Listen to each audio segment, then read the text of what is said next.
What is today's date? March 30th, 2020. We're still here.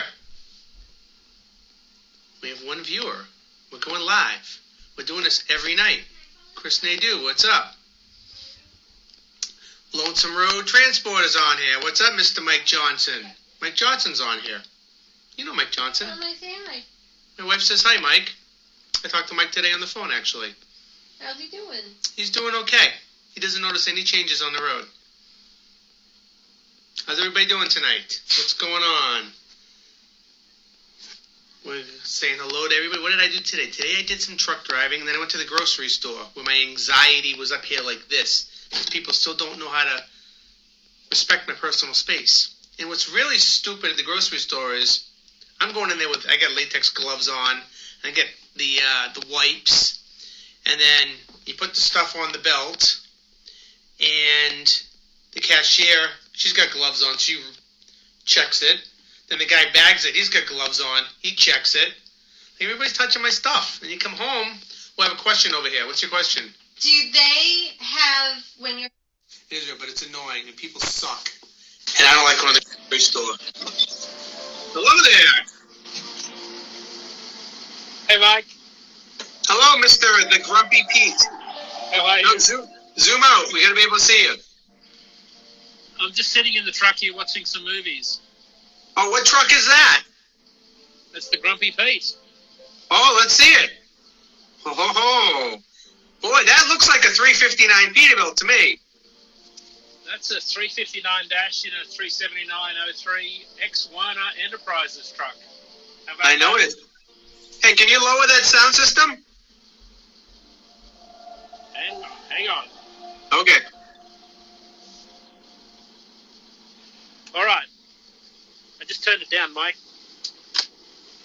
That's better. That's better. Boy, that is a nice looking truck there, sir. What year is that truck? It's 2003, Mike. It's one of the Werner Enterprises trucks that they gave to good drivers when they did a lot of miles and earned their stripes. And went to A&R Enterprises after that, and I bought it about 10 years ago. It's got 750,000 on the clock.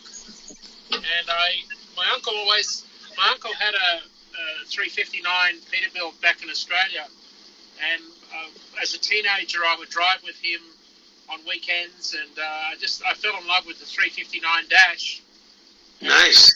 I just decided that when I had the opportunity and the time and the means, I'd put a 359 dash in a 379 Peterbilt. So, right. As you can see here, we've got some twin sticks, old school twin sticks, 359 dash. All the instruments work. A lot of stuff going on inside here. We've got some big leather lounge. Sort of 1300 watt surround sound stereo. Yep. TVs. Got a lot of stuff going on in here, but it's a lot of fun. Yeah. Can we see the outside? Yeah, sure. I'll give you a tour. Does that thing start? I don't want you to start it. You probably blow soot all over it. It's been raining up there. Yeah. So on the outside, I'll just show you the outside, Mike. So we've got I'll show you here. I've got a solar panel here that keeps the trickle charge going. So this puts about 2 amps on a sunny day. Oh. I've got this hooked up to one of my old statues fell apart, so it keeps the sun going. This is a flip bumper under here, so we've got some LED lights underneath, but that's a flip bumper. That's a 22-inch Texas chrome bumper. Wow. We've got some old school headlights. Yeah. This used to have a party hat on the roof for the aerodynamics, and I took off the mirrors here off the side as a fleet truck. This is my dad's truck number here. 1119 was his truck number in Australia when he drove gasoline tankers. Very cool.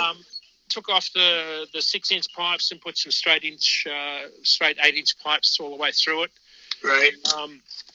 A lot of blue LEDs all the way through it. So it looks quite nice inside, but it was a typical grey interior when it was with Werner. It had a double bunk interior. The LEDs push out about 2 amps, not pushing out anything now at 7 o'clock at night, but pushes out about 2 amps of sunlight power on a day. So got some LEDs under here. Like it. Looks quite good at night. You know, it's quite a bright truck from behind at night, so you won't miss it. It's almost too much light from behind. This is one of my best friends from Australia, JK. Him and I drove trucks in Australia for a long time. Okay. A little bit different spelling to your John Kelly you had the other night. Sure. This is JLHN. JK and I did a lot of miles together. He always had a dream of coming to Australia and driving peterbilts in Australia, but that never happened. Sure. He did a few more miles than I did, and kidney disease ended up taking his life, as it does for a lot of truckers. This is the Grumpy Pete. It's an ex-Werner Peterbilt. I always had this is like a 20-year ambition of mine, is to have a Peterbilt and turn it into something that I could enjoy, have some fun with, do a lot of truck shows, make a Wish Foundation work, and but given the times we've got now, I may have to put it back on the road and earn a few dollars. So who knows? You think so? You thinking about it? Yeah, absolutely. Yeah. It was funny. I talked to JB Hunt the other day, and they said I don't have enough verifiable experience in Australia. In the US, because all my experience is in Australia. So that's crazy. What are you going to do? Even though I can drive, quad road trains at 200 tons in Australia, I don't qualify here in the US. Come drive with me one day. We'll tell them you got experience. I'll vouch for you. Yeah. So what have you been doing lately? For the last couple of weeks, it's been really tough, Mike. My day job has dried up. My wife's catering business has tanked. You're very purple when in this light, by the way. Yeah, I can turn off my LED blue lights. Yeah. I think it's better. You're all purple and now you're dark. Okay. Let me see. There's a bit of both. That's good. Yeah. All right, you've got a fair bit of LEDs. That's fine. That's better, yeah. Yeah, we just my boys have come back from school. We're just sort of hunkering down here. The more this problem gets, the more we learn about the coronavirus, the more I'm worried about it. You know, my wife went to the shops today, and she said, the coronavirus lives on plastic bags for up to 4 days, and don't say that. It's horrifying when you think about how much we've been exposed to this over the last few weeks. So we're just sort of hunkering down, doing the best we can. I went to the grocery store today. My anxiety level was up here. Yeah. Checkers touching my stuff, the bag boys touching my stuff, and who touched it before them? Then you got to come home, bring it to the kids. It's horrifying. So are you still doing some writing? Doing a fair bit of writing on the industry, on the freight markets, and things like diesel prices. Diesel prices are probably going to be head back down to where they were in 2016 during the last freight recession. They were around $2 a gallon. So that's the plus side of what's going on right now. But of course, the downside is that if you're if you're a flatbed hauler hauling building materials, that's pretty bleak in terms of the outlook. But if you're a reefer carrier hauling perishables or pharmaceuticals, you're in pretty good shape. So it's going to be a really tough time, Mike, for the next few months. Notwithstanding the fact that everybody's industry has been completely upended in ways that we've never seen before. Everything changes by the hour in terms of what we're looking at. I don't have any answers, but I know that I bought a truck. I bought this Peterbilt, 12 years ago now. And I always knew that when I retired, I'd just like to sort of tool around in a truck and maybe do what my dad did in Australia and haul gravel, a bit like what you do, which is kind of, you might think that's bizarre, but that's my idea of retirement. So I feel like I'm at my retirement job, so that's not bizarre. So if I could hook a 30-yard dump truck trailer on the back of this, I'd be pretty happy. But I may be forced into that quicker than I preferred because of what's happening. It's unprecedented, and I'm not sure where things end up. Other than right now we need to just be responsible, keep our social distance, make sure that we're quarantining ourselves, and listen to the facts. Understand what the scientists and the experts are telling us. Yeah, I see that they're all of a sudden the truck drivers, it was giving them an attaboy for doing their job, and all of a sudden we're essential. We've always been essential, though, haven't we? Yeah, I've been watching on LinkedIn through, I've got about 3,500 followers on LinkedIn, a lot of business people, okay. And I communicate with them fairly regularly on the issues that truckers face. And one of the things that's kind of bothered me in the last 2 weeks is all the backslapping and congratulations and thanks to truck drivers for being an essential service. And I'm like going, dude, we do that every day of the week. Like, we're just out there. We isolate ourselves from society. In a funny way, Mike, I'm a hardwired introvert, so I actually don't mind being on my own. So I love windscreen time. Yeah. That's my therapy. Right. And so social isolation is sort of normal for me. But sure. But when people start to carry on like they do now about how important truck drivers are, it makes me cringe a little bit, because I know that there only is, truckers are a fairly cynical bunch, and we're rightly cynical, right. Because we know that everything will change on the next loading dock. We know right. that it only takes one shipper to turn around and say, stay in your truck and don't get out until that red light turns green. Yeah, and you're only as good as your last load. That's the old saying. Right.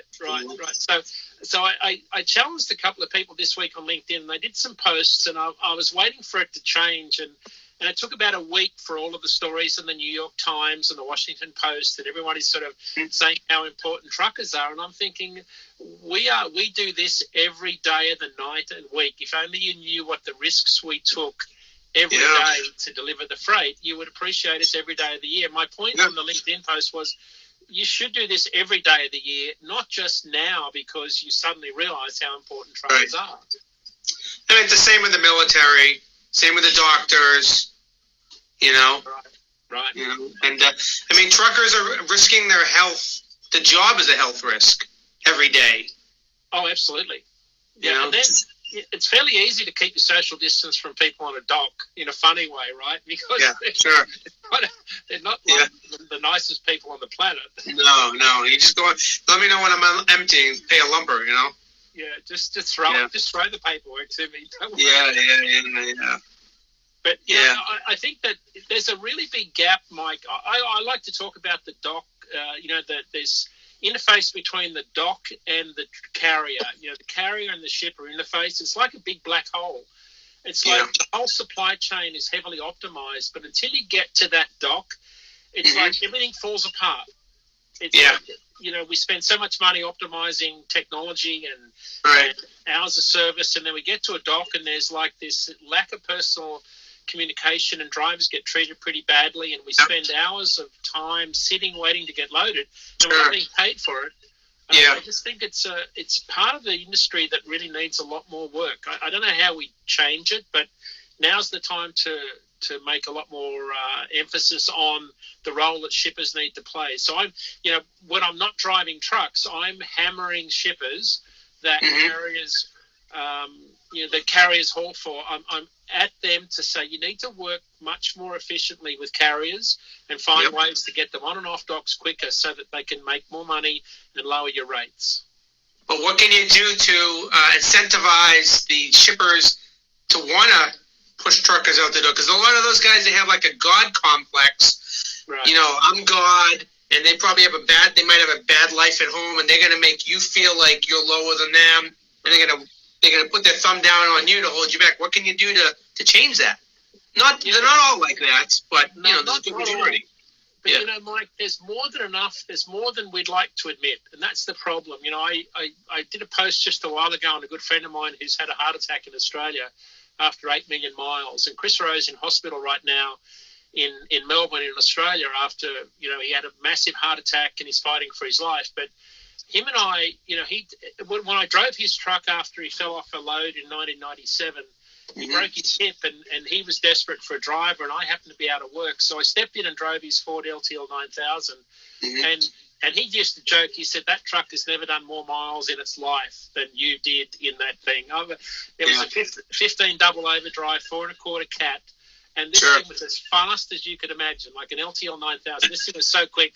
And I loved every minute of it. But one of the things that stuck with me was working at BHP in Newcastle loading steel one night, and I was racially profiled by a crane driver. So, I'm not a racist. People are people. I don't see people through colour or race. And this guy, because he could at 2 a.m. in the morning, and I was the lowest person on the totem pole, he stuck it into me like you wouldn't believe. And I'll never forget that time, because he made me reload the truck, retarp the truck 3 or 4 times. And it was just like one of those despicable moments where you think, really that's not necessary. But that was just sort of an epiphany for me, because as a younger person in the industry, I realized that happens every single day of the week for truckers. It's like we all paint this sort of rosy picture on Instagram. We have all the shiny chrome and the chrome stacks and the big hoods, but man, I tell you what you go through in between all the pictures on Instagram is absolutely gut-wrenching at times. It's tough. Yeah. My hat's off to the guys that are still doing it. Yeah. It's tough. I have a lot of appreciation for truckers. That's why I do what I do on Instagram, because I have admiration for all the guys that are out there banging away in an old FLD Freightliner with, a few million miles on it and a spread axle flat top. And I know they're not making much per mile, but they're having a go. And they're the guys that I admire the most in the industry, because they're sort of the backbone of the whole economy. But I think to answer your question, Mike, about shippers, shippers are kind of with the wind. And I think carriers, it's not what we should do for shippers and tell them. It's what carriers need to do for themselves, and that is that if they've got to say no, like they've got to stand up and say no. I'm not going to haul your freight. If you're going to treat them like that, and right now, if you're hauling freight, then you may be in demand, but that's going to fall off pretty quickly, and everybody's going to have. They're going to be struggling to find loads, and the industry is only as good as its weakest link. And the first time someone says, "Yeah, I'll haul that freight for that rate," then the shippers know they've got the upper hand. So it's kind of on ourselves to stand up to the shippers. No, I agree with you there. Boy, look at that dashboard. Yeah. You know what, Mike? I just changed the subject. The one thing I didn't do when I designed this peterbilt was at night I don't know what switch is what. So I've got to feel. It's a bit like Braille. I've got to feel. The flip bumper is 4 across and 1 down, and the control is 2 down and 1 across. So that's great. There's a few things I didn't do right about this when I built this truck, but I love trucking. I'm a bit like you. It's kind of in my blood. I started driving when I was 9 on the roads with my dad. Right. I just love the industry. I love truckers. I love the families. I love the people. Yep. I don't drive full time anymore, but I may be full time shortly. But I just love the industry. It's been a really good industry. I love what you're doing too, because you give the industry such a great profile, and hats off to you for what you do. People don't underestimate a lot of the good work you do. So you know what I love. Thank you very much. I love about your truck. Like, people don't know it. That's like your grocery getter. Like when you come home from work, you jump in that and you're going to pick up the groceries, or taking your boys to hockey. Or that's when you go on your family vacation. Everybody piles on the Peterbilt, and you strap down your gear to the fifth wheel. It's pretty cool.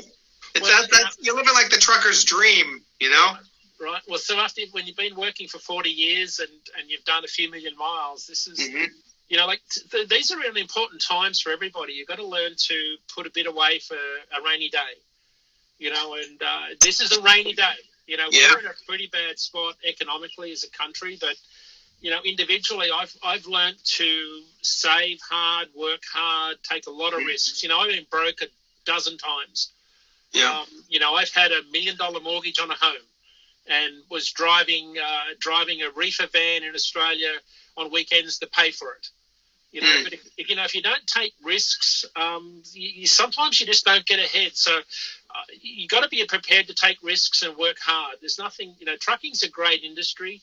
I think when you and I met a little while ago, one of the things I did was I used the cash flow from trucking to buy property, and I did fairly well out of it. So, one of the things trucking does is it provides a really good cash flow. And I know a lot of drivers are out there looking at this industry thinking that they don't know where it's going to end up. But I would say to everybody right now, find a way to find that sort of shining light out of this and find a way to put some money aside for a rainy day in the future, because these are really important times that, this won't be the last time this happens in our lives. That's for sure. I think people are going to realize that some people are a little too frivolous with their money, and they really got to sock it away for times like this. Absolutely. You can't be living paycheck to paycheck nowadays. You just can't. I don't know. That's hard, Mike, because my wife's catering business has just evaporated. I lost my day job a couple of weeks ago. So luckily I had a little bit of sort of money put aside, because I always knew that these times would come. I'm over 60, and I've realized that, good times are pretty fleeting, and you always got to have some money aside. And as you get older, you want to have more put aside, because when you've got a couple of kids in college and you've got, a family and responsibility, it just means that you've got to be more cautious with what you do with your money. Sure. But I just know that trucking and logistics is a fantastic industry for anybody. I follow a lot of guys on Instagram that follow me, and, younger guys like Nick Savillo and, Bobby McDonald that run out of PEI. And, these guys are the salt of the earth, but they're the future of the industry. And I'm so, whilst I'm sort of at the other end of my career in terms of being semi-retired from driving, I look at guys making headway today, and I'm so optimistic about the future, because the transport industry has such a great future, particularly logistics. Right. And the coronavirus period has really shone a light on how important our role is in society. Absolutely.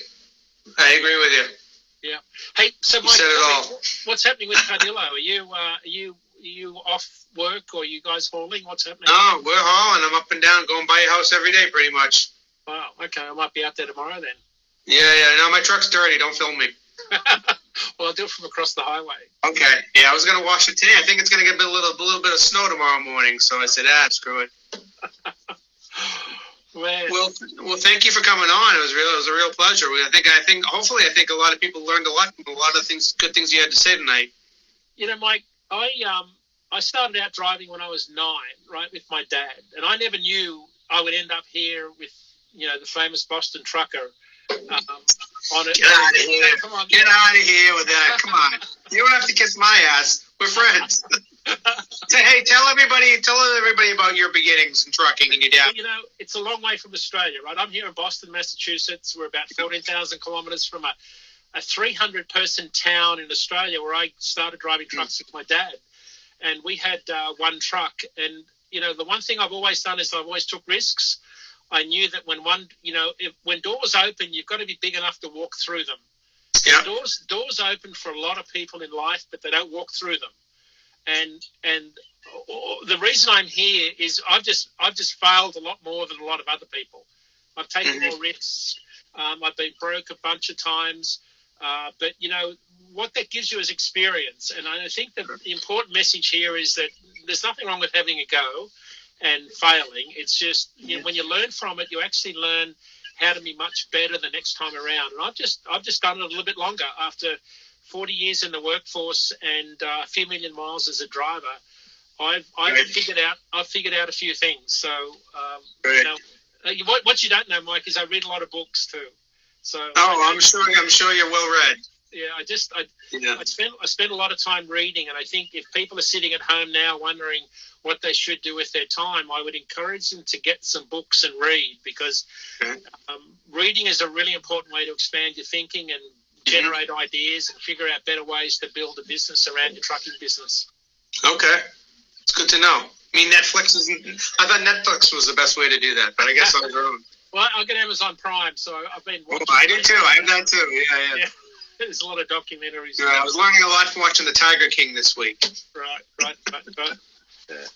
Well, thank you very much for passing on some of your knowledge with us. Yeah. Well, Mike, this is you're sitting in a 35-year dream, right? So a lot of people say to me, well, that's easy. You've made a lot of money and you can easily buy it. But you got to remind people that the Grumpy Pete is a 35-year dream from when I started with my uncle. And and I worked really hard and I never let go of the dream of a 359 dash in a 379 Right. Peterbilt with a big lounge with TVs.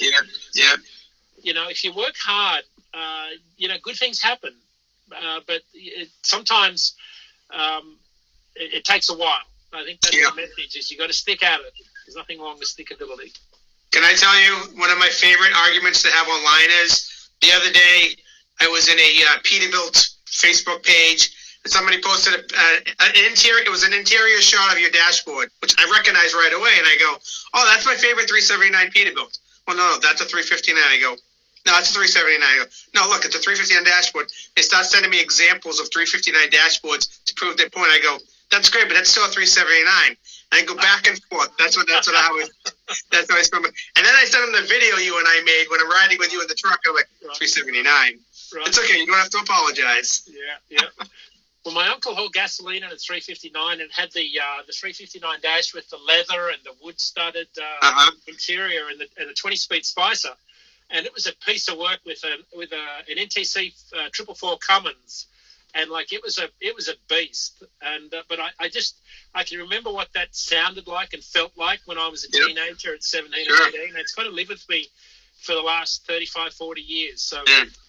But Peterbilts are a piece of work, that's for sure. I love being able to come out here and just sort of tool around. But you may see me in a more serious way in the future. I'm going to be doing one of these. What did I just see? Exactly. I can see you with a nice black spread axle. I got to figure out a way to haul something that doesn't rip my fenders off. I'm looking for ideas. Yeah, well, good luck with that. Yeah, exactly. Listen, have a great night. Thanks for coming on, pal. Thank you, Mike. See ya. Do you have anything to plug? Anybody follow you on any on platforms? No, I'm good. Yeah, thank you. Everybody follow the Grumpy Pete on Instagram. All right. It's a good dude. Take it easy, pal. If you're saying Australia, hooroo. That's right. Bye. Delia Equipment Roads. None of these 20-minute shows. Give us an hour. That's pretty good. I have a request from somebody new. That was awesome. Hayden Rose. Don't know Hayden Rose. It's always, you never know what you're gonna meet when you meet somebody new. I'm wearing my company shirt tonight. Look, I can't even see a person there. There he is. How's it going? Good. How are you doing? But put the camera down so we can see you. Oh, there you are. What are you driving there? Freightliner? Yeah. Nice. Where are you today? I'm in Columbus, Ohio. Oh, yeah, right down on I-70 and 270. Come on back. What truck stop's that? Flying Hook? The Flying J, the pilot, yeah. Very cool. What are you up to today? I just dropped off my trailer at this place I'm getting loaded at and out of hours, so. You had hours? You going to take a 34? No, I just was out of my daily hours. Okay. And what are you hauling? Oh, I just haul reefer stuff. I'm hauling some, nutritional products back up to Canada.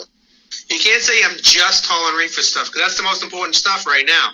Yeah. It always has been, but, people are just learning it now. Yeah. So are you out of Canada?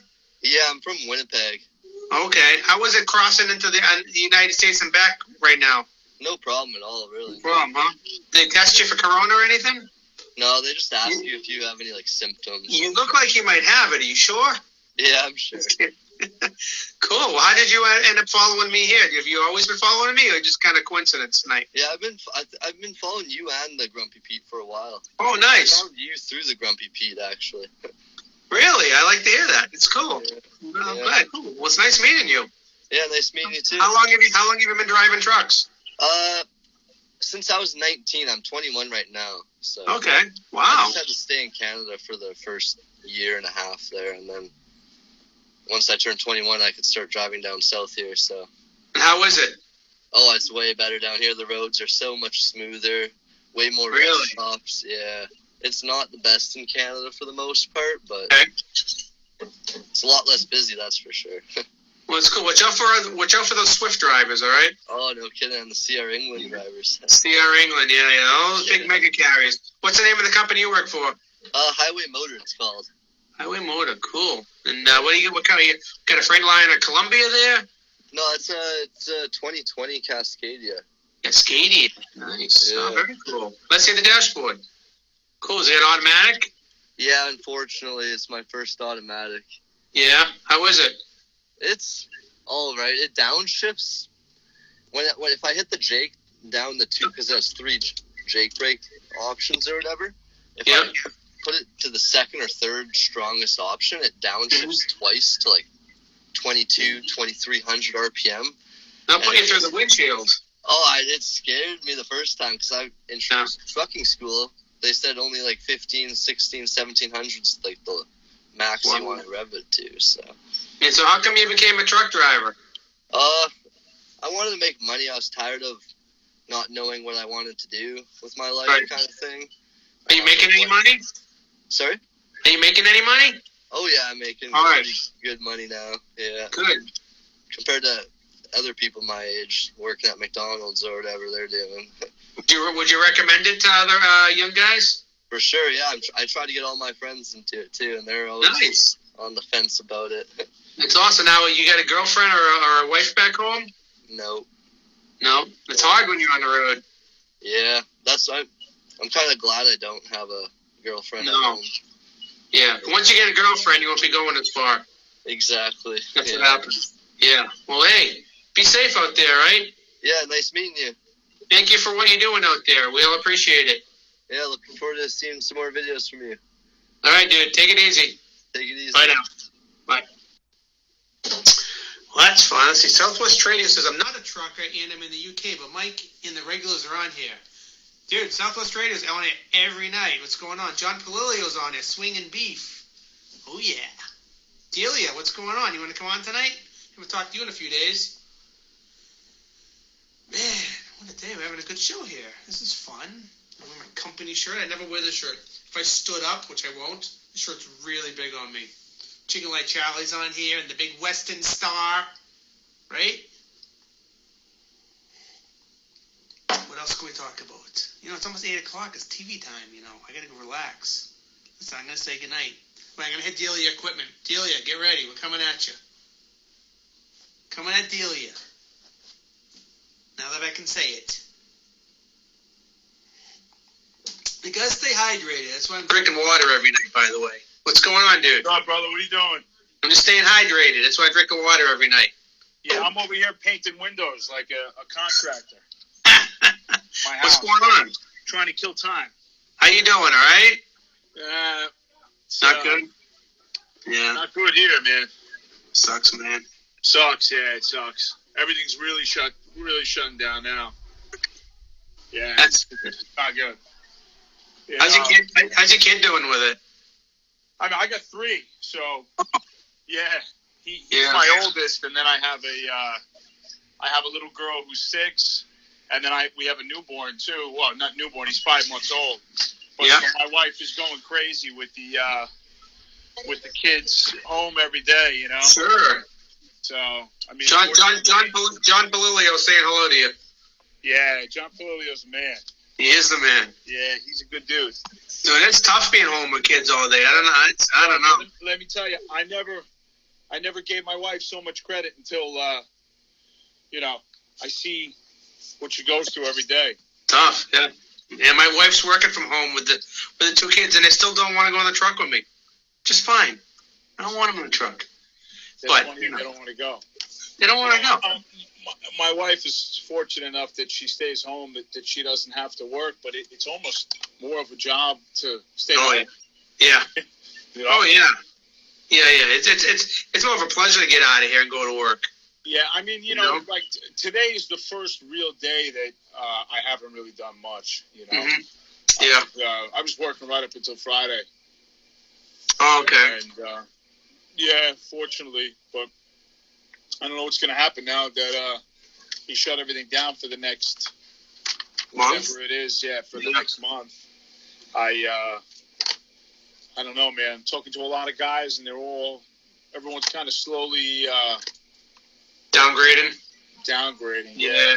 Yeah, I was talking to a buddy of mine who's over in the Midwest, and he said the same thing. They're just starting to slow down, And, Sure. I don't know. I think, a guy like me that's really more of an excavator, Mm-hmm. Most of the guys that are more site work guys and stuff are slowing down. I think guys that are, more truckers and over-the-road guys will keep busy, but they're still going. Even the triaxles and, dump trailers and stuff. Yeah, there's hardly any on the road. No. Even here, like the first week, everyone was hot and heavy. Yeah. I think now that, they're really starting to see the repercussions of it. That a lot of people are in denial. They were thinking it's not going to happen to them, but it's happening. I was one of them. Yeah. I thought it was all a bunch of bullshit, to be honest with you. When it first came about, I said, this is bullshit. It's going to blow over. Right. It's a stunt. It's a hoax. Yeah, I know. And, you see a lot of shit that comes across Instagram and conspiracy theories and stuff. Yeah. You don't know what to believe, but it's pretty real here because a lot of people have died so far, and a lot of people are getting sick. Good friend of mine right now is not very sick, but he just found out today that he may have it. So I know people now that have it. Yeah. Well, 2 weeks ago, people were writing on Facebook, do you have anybody actually on your Facebook list that has it? No, I don't have it. It was the same thing here. Yeah. It was the same exact shit here. And then now all of a sudden, it's real. It's real. It's real. And younger people are starting to get affected by it. Yeah. And I really don't know what to think. I hope it all really kind of comes to a head, sooner than later, because I don't think that the country could sustain 3, 4, 5 months of being shut down. No, I think it's going to be 2.5, 3 months from like 3, 4 weeks ago when this whole thing started. Right. I feel like we're a month into it now. I feel like even if if people start to get going again, it'll help a little bit. Right here in the town I live in, my friends have 3 pretty popular coffee shops, like breakfast coffee shop places that are real, and they're all shut down. Sucks. I feel bad because, they were rocking and rolling. Another friend of mine has a restaurant here in town. He shut down. It's not even worth staying open. He said it was costing him more money to stay open. Yeah. My brother works for Cisco Foods. He's a salesman. Today, they were keeping everybody on the payroll up till Friday, and they laid off half the truck drivers, got rid of half the salesmen. He was one of the lucky ones, and they're like, there's nothing going on. Nothing going on. It's gonna crush in increments, And listen, these guys that have big businesses, man, God bless them. I hope they make millions of dollars, but in the reality, I think I'm doing it long enough now to realize what you make money with and what you don't, and just a lot of these guys out there aren't making money. They're just turning numbers. And I don't know about you, but I want to make money. I don't want to turn numbers. Sure. I want comfort. Yeah. I'd rather do 3 small jobs and get paid than go do one big job and act like you're the big, and then you get screwed. And then if a guy screws you out of 5, 10, 15 grand, even, at least you could sustain. But if you get screwed out of $1 million or 100,000, you got to diversify a little bit. Yeah. Listen, I've seen it. There was a guy here had like 20 trucks, same thing. He was buying them like hotcakes, And then before you know it, I think he's driving a cab for somebody, And I hate to sound like an asshole. Yeah. No, you're not. I see it time and time again. And you've been around. Yeah, you've been around. In a time like this, you have to hunker down and you got to kind of, live, like you said, beneath your means, And I talk to people all the time that, they want more, they want drivers, they want this, and I'm like, who wants to deal with that? Not everyone's a guy. More headaches. Like, you think many guys exist like you, a company guy that doesn't exist. It doesn't exist. You get a guy in the truck, they fucking destroy it. Look, it happened to me. I had a driver flip my Peterbilt over like 7 years ago. 8 years ago now. Yeah. Wow. I never had a driver before. I was really busy at the time, and the truck was just sitting in the garage, and I said, you know what, fuck it, I'm going to put a guy in it. He worked for me 3 days, and on the 3rd day he worked for me, he flipped my truck dumping, it destroyed, by the time the truck got $100,000 in damage. Where it happened, they sued me. My insurance dropped me. The tow bill was $20,000, and then I bought a brand new truck, was $220,000. So at the end of the day, for a shitty $1,500 or whatever it was, I lost $400,000. It cost me in the long run. Yeah. So everyone laughs at me. They're like, "Oh, you don't want to do this. You want to keep everything clean and stay by yourself." I say, "Whatever. Do what you got to do, and I'll do what I got to do." Yeah. At the end of the day, at least even now, I don't have to lay anybody off. I got one guy, and he works on his own. You know what I mean? Okay. A roll-off truck and a dump truck for somebody. I treat it like it was my own. You know? And these guys, you just don't see that anymore. No, you're right. So I mean, that's my biggest issue in this business. And I think it's the same across the board. You said it all. Yeah. So go paint your windows. That's what I'm gonna do, man. I think we made the show. I think you made the show an hour. Did I don't got my watch on. Well, you've been cutting your truck 5 minutes every night, so. I know. I've been tired. But all right. Nothing good on TV anyway. I know. I gotta get back to the Ozarks Part 3. Yeah, I just go on the iPad and look on Craigslist for shit to buy. Yeah. Save your money. You're right. You go, man. Bye. Right. All right. I think we're going to call it a night here. Wait, I got one more. This is going to be a good one. This is a good one right here, guys. Hang in there. I know this guy. He's from the earlier shows. If you recognize him. Let's see how he looks now. His beard's probably down to his feet. Oh, yeah. Hey, how you doing, Mike? Hey, move that phone back a little so we can see a little better. Yeah. Hey. What the hell is going on? You turned into a mountain man or something? Yeah, man. It's my coronavirus beard. Where are you now? I'm in Philadelphia. I'm at my son's house down here in Philly. What do you got to say about all this stuff? You guys were talking about, and I agree. Uh-oh. It's gonna Froze. a little weird. This is the longest I actually have ever been in one place, probably in 40 years. I mean, I've been doing this since 1979. Hey, tell everybody how'd you start out and all that stuff. Tell give a little background of your trucking. Well, my best friend's dad and younger brother own trucks, and I don't know. I was gonna go and see the country for like 2 years. I thought it'd be a cool thing to do, Yeah. So I bought a truck off of him, went to work, and then I built a small fleet and eventually sold that and got involved working in the TV production, trucking. Yep. And here I am 40 years later. The two-year ride turned into 40 years, but Man. like I said, it's been good to me. I can't complain. Mm-hmm. There's been ups and downs, but honestly, this is, like I said, the last 20 years have been pretty good to me. I really can't complain, but this is just something that none of us have ever, No. in your wildest dreams, could you ever think of this? But the only other thing I will say is, you know what? My one son's got a PhD in cell and molecular biology. He's a research guy. Yep. And my best friend is a radiologist. Yeah. This is real. Oh, yeah.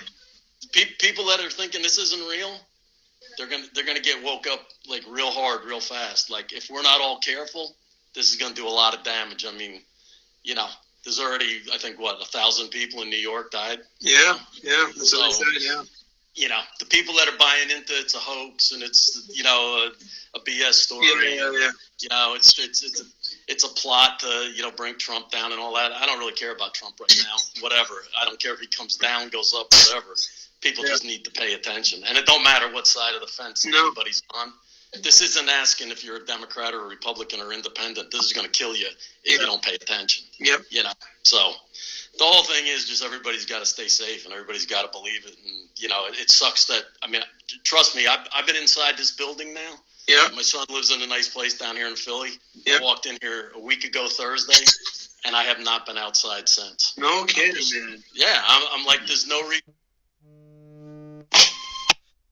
The grocery store tonight, we're set for another couple weeks, and he's lucky he can work from home. Yeah.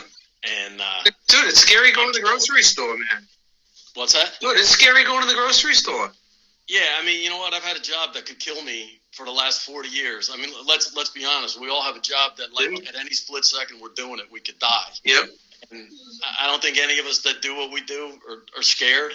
But this is pretty scary. Yeah. And especially, like I said, I'm almost 65. I'm getting near that age that they talk about.